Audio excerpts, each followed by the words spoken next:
We're back. I've been looking forward to this all week and excited about today's guest. Joining us at the HeadSpin Corner, we have Ankit Sobti, the CTO and co-founder of Postman. I got to connect with Ankit at a panel at the Nexus Venture Partner Office in Bangalore earlier this year and learn more about Postman. Ankit, congratulations to you and the Postman team for the $150 million Series C investment for a $2 billion valuation recently. Welcome to the HeadSpin Corner. Tell us a bit more about yourself, Ankit, and tell us an app that you currently love. Awesome. All right. Thank you so much, Jeena, and thank you for having me. Like I've been looking forward to speaking with you since we decided to have this conversation, and it's been really. It's been a great set of conversations that we've always had even earlier this year. So my name is Ankit. I'm one of the founders and the CTO here at Postman. I've been associated with Postman since the very beginning. Not a lot of people know that actually Postman was a side project that started out in April of 2012. And this is something that I had initially worked on a little bit with Abhinav, who's my co-founder and the company CEO. And so Postman existed back in 2012. I used to sometimes just go to his house and just work with him on Postman on the side, and it was a really, really fun and engaging experience that we had and that we grew over the years. And it actually took us about 2.5, almost 3 years before we transitioned from this side project and its origins, very, very humble origins, to starting it out as a company altogether. So I've been associated with Postman, ever since the company started. It's been a journey full of learning, full of some crazy experiences, and obviously a lot of love and goodwill that I'm very thankful for from the community, from developers who just used the product and loved it since the very beginning. So I think everything about Postman, where we are, it all has its origins in our community and the folks that just have always sworn by the product. Absolutely. Yeah. And what's an app that you currently love? Currently, that's an interesting question. I think one of the apps that I have always used, but then I stopped in between because I got a little caught up in some of the more glitzy versions, but then I went back to is Workflowy. So Workflowy is a to-do application, and I realized that it just kind of maps to the way that I think and the mental models that I have a lot more naturally compared to some of the other more structured applications, in which it's a little difficult because you spend a lot of time thinking about organization than thinking about getting things done. And I think more recently I just went back to the application and realized that it allows you to view a broad spectrum of things all together, so that you can look at the picture that is relevant to you at this point in time, but also correlate that to the big picture, which is something that I've always found a few of the other applications lacking. So Workflowy, I cannot recommend it more. I think it's definitely, for me, it's been a game changer. That's really great to hear. I will definitely check it out after this. I like the way how you put it across as like getting to know the nitty-gritty, but also trying to see like where it fits into the bigger picture. So absolutely. Yeah. Thank you so much for sharing. It's very obvious APIs are near and dear to your heart. I've heard so many of your interviews and videos, and you are a thought leader in the space today. So tell us more about what got you hooked on to API design, development, collaboration, and of course the early beginnings, like you already mentioned, on how you got to meet, how you started the company and joined Abhinav. But tell us more about your passion for APIs. Definitely. So this was a very interesting, part of my career. So I started my career at Yahoo in 2009 in Bangalore in India. And that's where, so that was my first job. And Abhinav was just starting his internship out at the same time. So we pretty much just started out like our professional experience simultaneously at Yahoo. And so we were working on a project, like an internal platform of Yahoo itself, where we were working on building a UI for all of the different components that folks were building, the platform team itself was building. And we had consumers within Yahoo itself. And what that is where we actually got introduced to the whole construct of APIs. Before that, I had heard about API in some textbook and never really paid much attention to it. But this was the first exposure to APIs, and everybody was talking in terms of API tooling, API building, how do you collaborate in terms of APIs and so on. But it is more about that you have this code that you are now allowing other systems to integrate with, and that is what an API does. And that is kind of the introduction that we had. In fact, I do think even back in the day, like my team at Yahoo was fairly advanced in the way that they were thinking and consuming APIs. So, but the interesting thing was that we were, hired or at least joined the team. The objective that was given to us was to build the UI on top of this underlying API that connected all of these different systems of a fairly complex platform. And while we were building this UI, we realized that APIs, especially the ones that exist within organizations, are fairly dynamic. They change almost on a day-to-day basis, especially as things are getting built out. And very often we would be in a scenario in which the UI would stop working because the underlying API changed.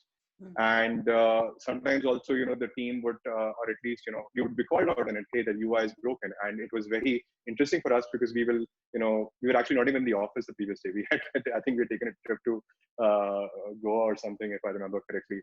So I think what we realized was that API development at that point in time and the tooling that existed was fairly clunky or didn't exist. And we just saw people around us, sharing API calls in text notes or over Yahoo Messenger or a bunch of other places, and this seemed suboptimal. And what we realized, I think fairly early on, was that to us, it seemed like a very important problem because this was the gateway through which all the other folks within Yahoo's other teams which were relying on the platform were going to consume the system. And for something that critical within the organization to have clunky tooling or development practices just seemed very antithetical to us. So, and this was a problem that we continued facing over the years as we moved on into other jobs. So yeah, Abhinav started a company after he finished school, and I also joined another company. But we continued working together and facing the same set of problems that we faced in the early stages at Yahoo. So then we met together. Thankfully, the job that I had taken and where Abhinav was, we were both in the Delhi area in India. And we would often meet together. I would probably go over and stay over at his house. And, we would just start like hacking around different parts around Postman. And that's pretty much like how Postman's origin came to be. That is that we wanted to create an experience that was straightforward for developers to just consume APIs or build their APIs, right? And it was pretty much at that point in time a UI that enveloped this command line tool called as curl. And I mean, fundamentally, I would say that because we were lazy developers and didn't really want to learn all the complexities or the nuances that are there with developer tools, we just wanted a simple UI to scratch our own itch and manage our own API workflows, and that was pretty much the origin of Postman, the product. Nice. And why is it called Postman?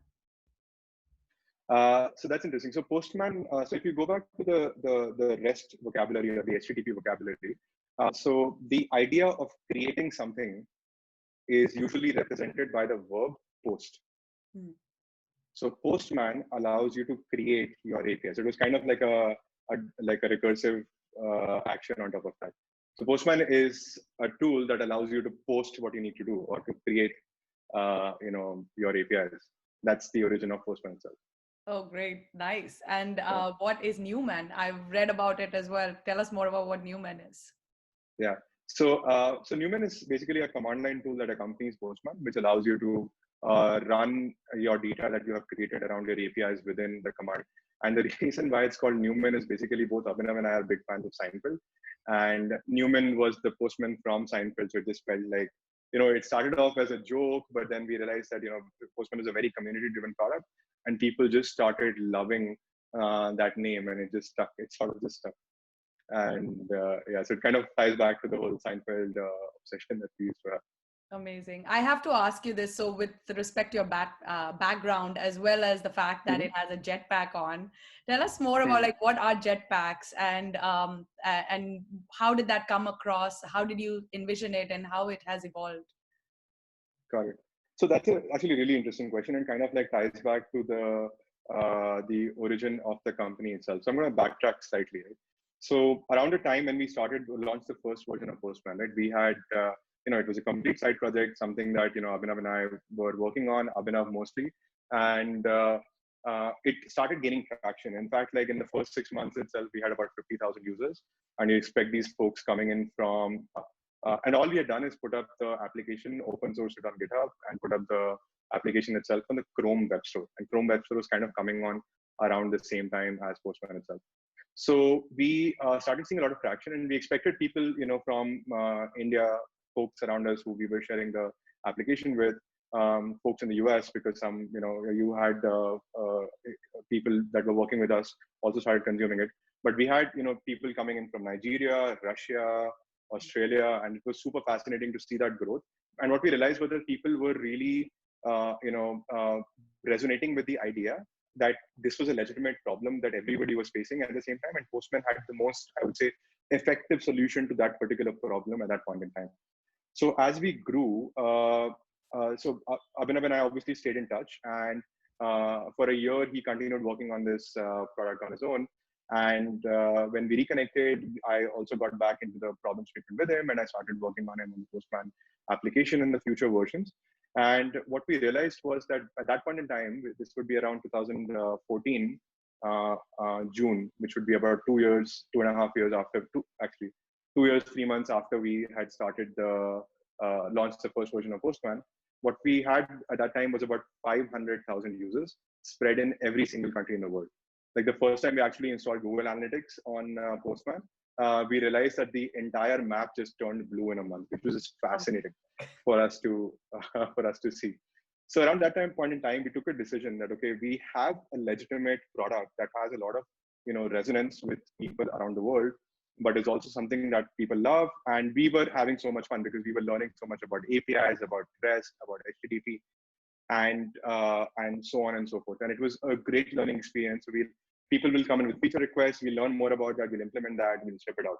And we were in a very, very iterative cycle on what we were doing, right?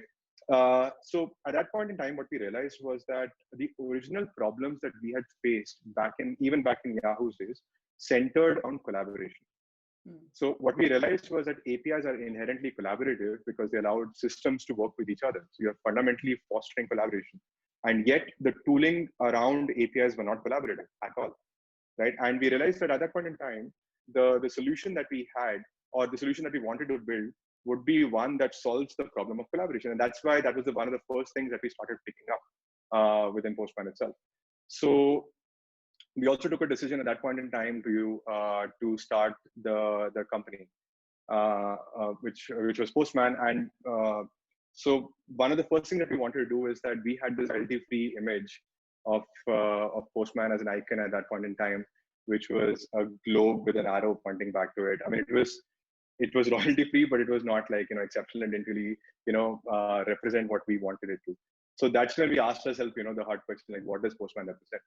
And then we sort of tied it back together to the whole idea that, okay, Postman, if you look at the standard definition of the word, is like a mail carrier, somebody who takes information from one place and delivers it to another, right? Which makes sense. Even if you look at Postman, apart from the the creation thing I mentioned earlier, the post of the Postman part, right? The other thing is also that Postman takes information from one place and puts it in another place. You make a request from Postman and it allows you to interact with something else. And as we've evolved the product, obviously we are taking information between systems or as people interface with systems itself. So, but then what we realized was that, we wanted a way for people to think about, okay, this is the way in which you have done things in the past. And what we wanted with Postman is that what is the way in which we want things to be done in the future, or the space age way of doing things. So which is why Postman, if you look at the icon, was kind of like that mail carrier inspiration, I would say, but in the space age, that it takes companies or organizations or teams from this old school way of doing things to this space age modern way of building systems, building API first products and companies. And that's been the origin of this thing. And one of the things that we also went with was this design theory of retro futurism, which again combined together this whole idea of this, this retro and the futuristic part. So if you see, a lot of our design inspiration is actually, combines these two ideas very closely together. I noticed the colors. They definitely do get that feeling. Yeah, absolutely. I actually am a strong believer of what you just mentioned, which is you start with one plan, an idea, and then suddenly your users somehow pave the way for you, or like create that up. And listening to the users and listening to your customers, which in this case you fondly call community, is super important in terms of like obviously building or iterating on your product, but also the fact that you think it's going to come from one geographical location and then it just launches and gets viral throughout. So absolutely, like, great to hear that that's how the journey's been so far. Yeah, I do hear you talk about design and developers thinking about API development from a concept of design. Why is design important? Would you be able to share like an example of where good design worked for a good API design, as well as one where it didn't? You got it. So I think one of the biggest, I would say, dichotomy of this whole situation is design, right? So people always think that, okay, I just built something, I didn't design it, right? But the idea is, and this is a quote from a book whose name I can't remember, but it's always stuck with me, is, there's no such thing as no design. There's always, good design or something that you've actually thought about who the consumer is, and you're designing something keeping in mind a specific, for a technical term, persona, right? Because you're understanding somebody's use cases and building something to improve their workflow, their experiences, and their ability to do things, right? And as such, if you think about something that doesn't have any design or no design, it typically means that if 5 people had worked on that system or that API or anything in the world, that you even a process, for example, it means that typically it's just 5 different designs, which will lead to like an optimal solution. So the idea has always been that, when you are thinking about something, we always talk about designing things, because you are thinking about who is consuming what you are building. And without that, every system will be ineffective. And that is why for us, design has been super important. And Postman, I would, I know a lot of things are said about Postman, but one of the things that we do take credit for is the idea that Postman actually did take this whole developer tooling ecosystem and moved it forward in terms of user experience. Or if you're looking specifically towards developers, developer experience. Like experience, because before Postman, a lot of products or tools that existed around developers were often complex or not very intuitive. And developers are obviously smart people, they'll figure things out, and there's always like a fascination towards, complexity and getting things done under the realms of complexity. But our philosophy has always been like, if you keep things simple, and simplicity is a feature, right? Simplicity makes a great product. So if you keep things simple and if you design keeping in mind the consumers that you are building this for, you will end up being more effective. And actually that thing holds very, very true, not just when you talk about tangible products like, your phone or your iPad, or, if you're talking about even a website or a mobile app. Design has to be thought through even when you're considering the whole idea of APIs. And the reason for that is because APIs are not just wrappers on top of code, right? That philosophy has evolved, and the teams that don't look at APIs as wrappers on top of code are the ones that are actually leveraging the power of what APIs bring to the table. So a philosophy that is very popular in the world, or definitely something that is gaining traction, is the idea of API as a product, where you think about your API as a product, which means that when you're thinking about that, you also have to think about all the different consumers that your product will have, and think about their use cases, think about their jobs to be done. How do you make them more effective at the job that they have to do, and incorporate that in the API design process itself. And there are multiple nuances to that. Like much like if you were designing a product or a website, you will also acknowledge that things are being consumed. So you will measure how folks are consuming it. You will always look at ways of improving it, and so on, right? So all of these things also come under API design, or what is also commonly known as developer experience of APIs, which is that you look at the developers who are consuming your APIs, and for those developers, you make intuitive decisions. You design, you prototype, you test, you mock before you build. So you don't, and that is what API first is all about. That you understand your consumers, you understand your need, you create a product that makes sense for them, and then you do all of these things. And then once you have shipped this thing out, you have established that a long-term contract has been established between the producer and the consumer of the API, or the API and the consumer of the API. And then you observe how people are consuming these APIs, and then you add additional value, or you find ways of improving your API, much like you with a more tangible product, right? And that is why design is so important.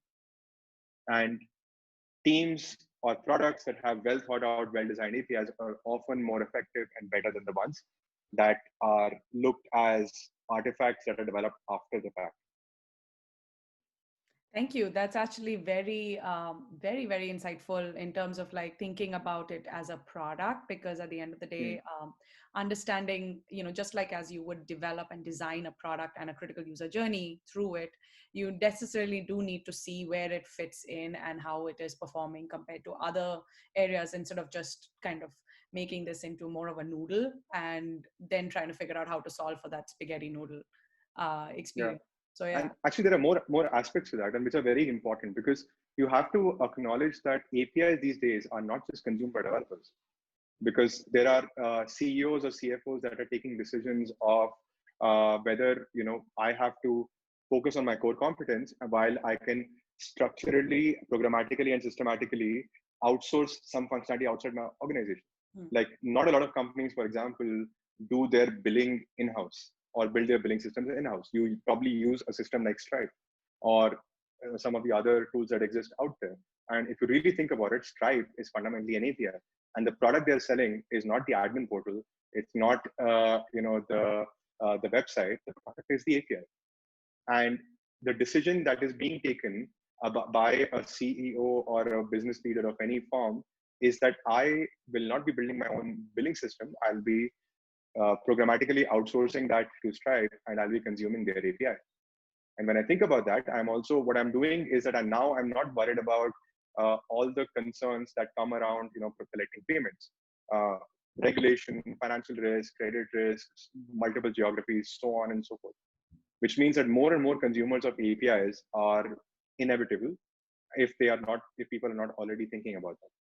And that is something that brings this whole thing together. And that is why API design is important, because you are not just building it, you're not just consuming it, you're also selling it. When you're selling it, you have to think about, how do you permeate all the value that you are creating. You're marketing it as well. Right, and fit into the other system, right? Like it's not just creating a product of your own, but you also have to see how it fits into the company that is looking Yeah, to either integrate with Stripe or Braintree or something else. So being able to exactly. like smoothly fit in, but also think about, I'm guessing like security, privacy, all of these things will come into question, right? Because again, it's all part of like that API integration. Yeah. And the minute you make the correlation of the API as a product that you are building, all of these things come naturally. Similarly, like and that's why actually one of the technical nomenclature for this is actually called consumer-driven APIs, where you think about the consumer while you're building the API. It aligns very closely to API as a product, thinking about your APIs as they are a product, and everything that you do with the product management and everything that you do with the go-to-market of a product is what you have to do with your APIs as well. Oh, okay, great. Thank you so much. That is really helpful. Right. I do know you have something, and I have a question around growth and how you have been seeing Mhm. growth over the last few years, and what's worked, what are things that you are learning along the way. And I know you have some information, some content to share with us. So I'll let you like go ahead and share your screen and take us through some of those areas, especially like understanding the virality. I know we touched upon it in terms of how your users have driven the product, but also the adoption, and then also your thoughts around community, and then building on community. It's not just having millions of folks as part subscribe to the platform, but it's also how do you kind of engage, re-engage, and find champions. So very curious to hear how you've been seeing it, and how you see this evolving as well going forward. No, happy to. I will just share my screen real quick. Uh, so I just wanted to run through like a few things that I always talk about, and one of the things that I have done is, in retrospect, think about why Postman grew and what were some of the factors that enabled that growth. And I think this is where I'll be very cognizant of the fact that hindsight works a lot really well, because you are able to project a lot of things and like look at that from that thing. But I think what we were really doing at the beginning itself was thinking in terms of first principles, and just making sure that we were doing things that were consistent with the values that we had defined for the company and for ourselves, and also making sure that you just kept in mind that everything that we do is supposed to make our consumers better at their job. And with these simple rules and following first principle thinking is how all of these things that I'm going to talk about now came about. So one of the things that in hindsight that we learned was actually this concept called as B2D companies, business developer. And so business developer companies is of course like a new segment of companies, and it lies somewhere in between the B2B and the B2C space, with of course B2B being bigger customers or organizations versus B2C where you have a lot more people but lesser ticket sizes and lesser conversions as well. So B2D falls somewhere in between, and it's businesses that target specifically developers. And typically, B2D companies do have a trajectory that is observable. So most B2D companies actually start out as small development projects, sometimes open source, and they are built to service their own needs, much like how Postman grew. Gaining momentum similar to pure consumer companies, and most of the traction comes through word of mouth marketing, forums, conferences, and I'll over the next couple of slides I'll talk about how some of these things work for us. And as this momentum becomes pretty significant, the company starts identifying and generating revenue opportunities without putting a lot of thought into commercial effort itself. And there's some great companies that exist in the B2D category. GitHub is one, Postman is another. Twilio and Stripe are again companies that were focused towards making sure that you're targeting developers itself. So I founded about this framework somewhere in 2017, and this nomenclature somewhere around 2017. So if I look at the first aspect of why I think Postman grew was this whole idea of need. So Postman was a product that was built to satiate our own need. It was of course built by developers for developers. And when it was discovered, and when I mentioned that we had 50,000 people using the product across multiple geographies in the first 6 months of the product itself, purely linking from a single Stack Overflow answer that Abhinav had posted, was the idea that we had people who were facing similar problems and looking for a solution, and they liked the solution that they found, which again ties back to the whole construct of need. And it pretty much grew organically through word of mouth. And of course, Postman at the beginning was built without a business model in mind, purely focused on what were the concerns that we wanted to solve, well, mostly for our own needs. And obviously, as the community grew and we started looking at more use cases, something that we were building out for the community of users that were consuming Postman. A second very, very important factor of Postman's growth is what I would call as product. And this ties back to what I was talking about earlier, where we always refer to the fact that we consider simplicity to be a feature. And that holds true even and especially when you're impacting increasingly complex use cases. And obviously, Postman's complexity of the use cases has increased over the years. We are embedded into many different decently complex workflows in both pre-production and production systems. But we have tried our level best to make sure that the core product and even the use cases that are more complex remain simple. And Postman is one of those products that I definitely feel got traction because of a great user experience. And we do take credit for moving the entire developer tooling ecosystem forward in terms of thinking about user experience for developer personas. And the reason why we always think about that is because we consider this framework.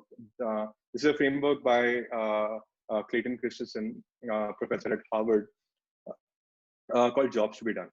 And what Jobs to be Done basically talks about is that your focus while you're building a product needs to be on making better users, not better products. If I were to take an example that illustrates it very well, is if you look at the camera industry over the last few years, the idea has been to make better photographers, not better cameras. So that the people who did overtake over the last 8 or 9 years have been actually smartphone cameras, and as opposed to your traditional camera companies. And the reason for that is because they looked at technologies and systems like artificial intelligence, machine learning that came bundled either on the cloud or in the device. And it allowed people like me who had no construct of positioning and framing and focal length and what all, and made me into a fairly decent photographer. So the idea comes back to this whole thing that your objective needs to be making better users, not better products. So once you are outlining your personas, you're identifying who you are solving this problem for and why they are facing this particular problem, you are able to then make better decisions around the jobs that you have to do, or the jobs that your users have to do, and how you can let them and help them do their jobs better. The third aspect of growth for Postman has definitely been virality. And virality was something that was built into the product through this construct called as a Postman collection. So Postman collection allows you to group your API requests into a logical entity. And at the very beginning of the product, we had built a very simple workflow in which you could take those collections out and share them with other folks. And those folks, to be able to consume your the APIs that you're sharing with them, they would have had to download the Postman interface or the Postman application and upload this particular collection. And the important thing that I feel that was required for Postman's virality and for it to be effective was the fact that it was a natural progression for the product. It was not something that was forced, that was forcing you to share or collaborate. APIs are inherently collaborative. Postman allows you to quickly and easily collaborate on these APIs. And that's kind of like, even as the company has grown and as we have built a business model on top of this, we have focused on making sure that this experience remains as seamless and predictable as possible. And eventually we open source the Postman collection format itself. It's now the most popular API documentation format in the world. More than 40 million of these collections or APIs exist on Postman's cloud at this point in time. Moving on, I think now we will focus on advocacy, and I'll talk about a few use cases on how Postman's advocacy was effective. So the first one was advocacy by individuals. I think people who loved the fact that their needs were being met and were being met by a product that was easy to consume and made them better at their job, you would go into a natural flow of advocacy by individuals. And we have always been blessed with a lot of love for Postman from the users who have used the product itself. Secondly, would be advocacy by influencers. And this was a really, really interesting part of everything that we observed as Postman grew, because it was a product that was used by people to consume APIs. It also became a product to which people would actually talk about their APIs. And that was something that was not a use case that we actually envisioned, but as we saw more and more people actually going up in conferences, going up on stage. If you look at this tweet from Adam in 2015, which talked about how Microsoft, just most of the presentations that folks were giving at their conference was actually on Postman. If you look at Box, even back in 2013, which was still predates the creation of Postman's company by more than 18 months, was Box's sales engineering team was actually using Postman to talk about their API. And of course, like one of my favorite moments within this company's growth itself was when we realized that NASA was actually using a lot of Postman. So Colin here is actually is a director of engineering at NASA, and that was like really, really cool for us to see. Finally, moving on to affiliation and how easily you make that possible. And we actually did a bunch of things to improve affiliation, which went beyond just business development, but actually also making easier consumption and adding value to the people who were embedding Postman in their products. Run in Postman button, and you will see more than 500,000 of them around the world right now, embedded on many developer portals, was a great example of that, because it productized this whole idea of making people actionable with APIs when they come to any sort of developer portal. So we used a combination of conversations with folks who were loving the product in the first place, who were advocates, but also giving them a packaged product that actually adds value to their end consumers. Or in a way, if I had to really bring it back together with our core framework of jobs to be done, allowing them to do their job better, which is to make their developers more effective. And that was one of the big things. And now you will see a lot of developer portals, especially API portals, with these run and Postman buttons embedded within them. Finally, moving on to the whole idea of advocacy, I think, with popular products like Postman, you will find folks who are critical of the product and its journey, and that makes perfect sense. And it's something that we were always very heavily focused on, that we will have a special love that we will reserve for our critics. And because we spend so much time focusing on any sort of negative feedback or negative experience that our consumers had at the beginning of their journey within Postman, that you would actually, be very agile in adding new features or fixing bugs or, just responding and walking people through the problems or the concerns that they had, is that, by doing this constantly and doing this from the top level, like even when, it was just Abhinav, me and Abhijit, we used to do this all the time, while also simultaneously building the product and so on. And so that we were able to, convert these critics to admirers to advocates within organizations. And we've always had staunch advocates within organizations because of this approach. Box is something that I spoke about. Microsoft, eBay are some of the most, I would say, the earliest advocates of Postman itself. And what this has done is that it allowed this bottom-up adoption of Postman, and how Postman is now used in more than 500,000 companies in the world is because of this whole idea of a simple product that actually solves a particular need.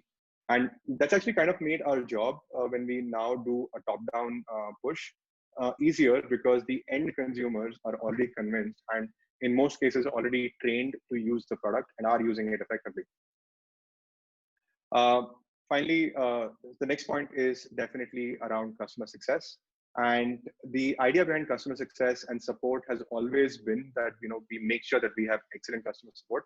And it was something that we used to do all the time, whether it was half a developer, Abhinav, or, the 3 founders, or we had a team of 100 or now 200. And having great support and making sure that it is always done, we always have an eye on it, has made sure that, that whole idea has fostered loyalty and induced these conversions. And most importantly, like our users have also been the greatest source of ideas. And this is something that we learned very early on, which is what I mentioned earlier in the conversation, that we learned so much about, everything that we built in the product from the community itself, that it's something that we do have a very, very special focus and appreciation for. And it's part of, our system and our code to make sure that every single person, whether it's a developer or a product manager or a designer or anybody in the organization, always keeps an eye on support. And finally, when you transition support or you start thinking about customer success, it again ties back to the whole idea of jobs to be done, which is that the whole idea and the way that we position customer success is that you make people better at their job. And the customer success job at Postman is actually not about making people better users of Postman, but it's making them better at the job that they are doing. And none of this is possible because as the team scales without continuous impact, and I mean, in 2019, and obviously these numbers are much higher this year, but in 2019, we had, we released a new version of Postman every month. We closed a ton of feature requests. We actually closed more than 800 odd bugs that were open on the platform. And obviously that led to, recognition from the community itself. With on Stackshare, people voted us, the highest rated developer tool amongst some very stiff competition. And even on G2 Crowd, Postman is rated the highest rated product in API management. And again, like, Postman is all not just about numbers or metrics, but it's actually about the community, about the fact that how much that we have learned from the community, how much the community has supported us, supported our growth, become advocates of the product itself, is that everything that we do is all about engaging and fostering this community so that folks come back to us and with some great ideas, and we are able to make them better at the job that they are doing. And we put a very, very conscious effort into always finding multiple touch points through which we engage with the community. And this pumpkin that you see at the top on Halloween was actually not carved by us. It was carved by one of our users, which was quite fascinating, to be honest. Nice. That's really good. And as you see this, thank you so much for taking us through this. It's actually a lot of valuable learnings for companies who are, kind of exploring growth at different stages. Also developers, just to understand, how important it is in terms of like what they focus on and the kind. I like the way you put. He's also one of my favorite professors of all time. Just the books that I've read and articles. So I definitely do agree with jobs to be done and whose job, and then what is it? Is it a product adoption, or is it actually improving the life of or that time that you spend on a project? It's a worthwhile time with the right side of tools and resources. So absolutely a big fan of that concept as well. Ankit, I'm very I'm eager to know, as you see how the world has changed or evolved this year alone from kind of collaboration could never have been more important during this time, and also remote in terms of working across different time zones, different locations, and then kind still having that thread of ideas and progress and impact to be made. What are some of and this also is kind of like my final question to you today is, what are some of the challenges that developers are facing today, not necessarily the same that were before but may have evolved now, and then how do you see that evolving or changing over the next few months and as people adjust to a new normal, and what are your recommendations there? What are your predictions?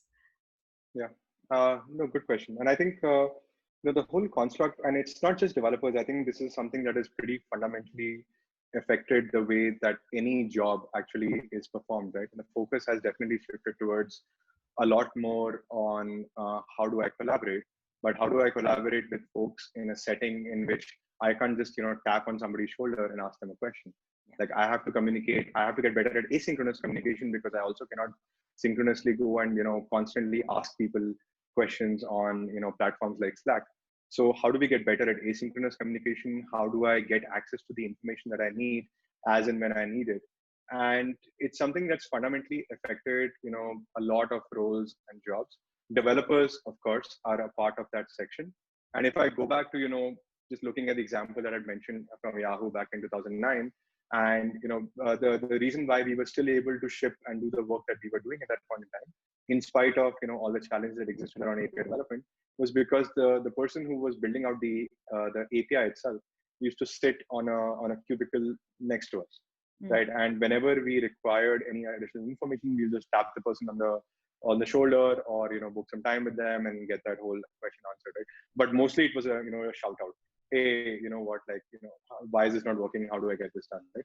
And that whole situation has fundamentally changed. And I think a lot of focus will be around collaboration, and developer tooling itself is also evolving and will continue to evolve around making sure that when you are not around folks in a physical setting, when you cannot just ask a question to someone in a very predictable way, how do I still get information that I need in a way that is probably in actuality probably more efficient?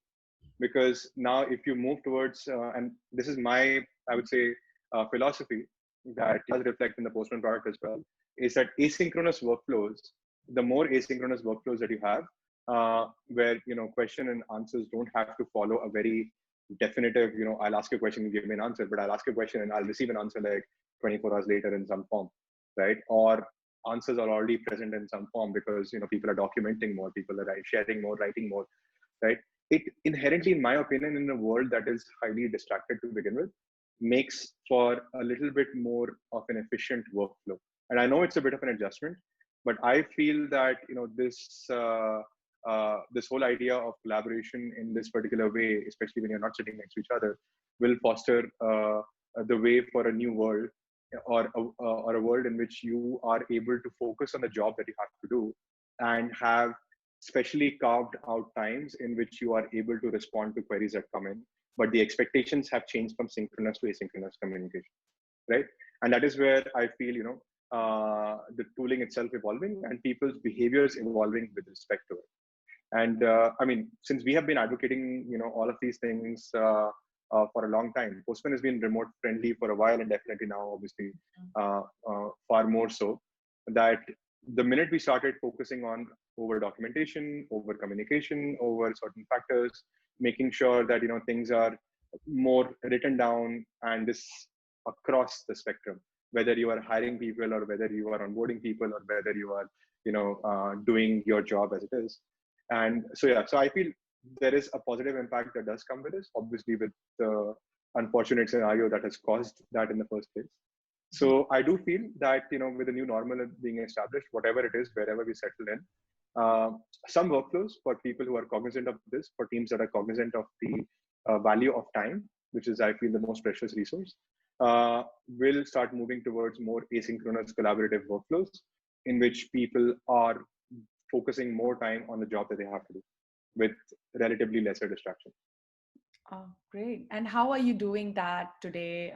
If you may share, if you can share through Postman, how are you inculcating that kind of habit, if I may say, and almost be serendipitous as folks are using Postman versus actually uh, putting it right there and giving them how to work versus it's already part of a workflow that they automatically are part of or organically using. Yeah. No, makes sense. And I think that we are as from the Postman product itself. So I'll answer this question in two forms within the Postman product and how Postman, the company, is also using not just Postman, other tools as well. So in terms of the Postman product, we are looking at, we've always been focused heavily on documentation, on making sure that, your APIs are well documented. And Postman actually, was, to be honest, right? Like if I go back to the example, my role in that company did not need to exist if Postman existed back then, because everything that people needed on that dashboard of sorts was there within the Postman UI, right? So we have always enabled these workflows from the very beginning. In fact, now what we are doing is focusing a lot on real-time collaboration within the product, which is that, the more and more workflows are now about, and we'll be moving towards making sure information is clear, communication is contextual to everything that you are doing within, Postman, because it also is important that apart from, the distraction, one of the things for distraction is that if I am working on, identifying an API to consume, but if I have to go to Slack to ask somebody a question, I've already done a context switch. And context switches are expensive, right? So if you have contextual conversation where people are already within the tool in which they are doing their job, you can minimize the need for that context switch. And that is where Postman's evolution has been happening for a few this thing, but it definitely gets accelerated in terms of how we go about doing that. And in terms of Postman, the company, like the focus has definitely been on over documentation, making sure that we write down everything that we do, have clearly defined processes, make sure there is also observability into those processes, so that if things are not or non-conformant in some form, you go ahead and fix that. And it's not easy. I think establishing processes and establishing systems like this, especially when they have a relatively dramatic change, are never easy to do. And I think one of the things that I have always thought about is this idea of, transitioning from this have to want to construct, which is that if I have to do something versus I want to do something because I see value in that. And you'll see a lot of this in Postman itself, right? Like people didn't start sharing their collections with other people because, not just because of the collaboration thing, but the reason why I was creating those collections in the first place, because I saw value for myself. Because when I would go back to the APIs that I had built earlier, I see value in those APIs because I know I have a reference for myself. And when I do share it with someone, it immediately becomes valuable to somebody else, right? And those kind of behavioral shifts are important. So every time we think about introducing a new process or a new system, we always put some time at the beginning to think about this construct of, okay, at the beginning, there'll definitely be a have to stage, but what are the value additions that I can add in this process where the person who is contributing to the process itself starts seeing value. So it becomes a want to behavior. And driving that behavior change becomes hard and also requires dedicated focus and thinking. And having that framework in mind really helps you to articulate that better and also drive these newer systems that come in within the organization. Thank you so much, Ankit. I'm really glad that we got to speak. And as always, the conversations are always very interesting and engaging. I wish you all the luck and, for an exciting future at Postman and also beyond, considering the postman in the rocket suit, astronaut suit is actually shooting for the stars. So Yeah. amazing to hear you and have you here at HeadSpin Corner. Hope you have a really good week and see you soon. Yeah. Thank you so much. Thank you for having me. It was a pleasure. Absolutely. Bye, Ankit. Bye.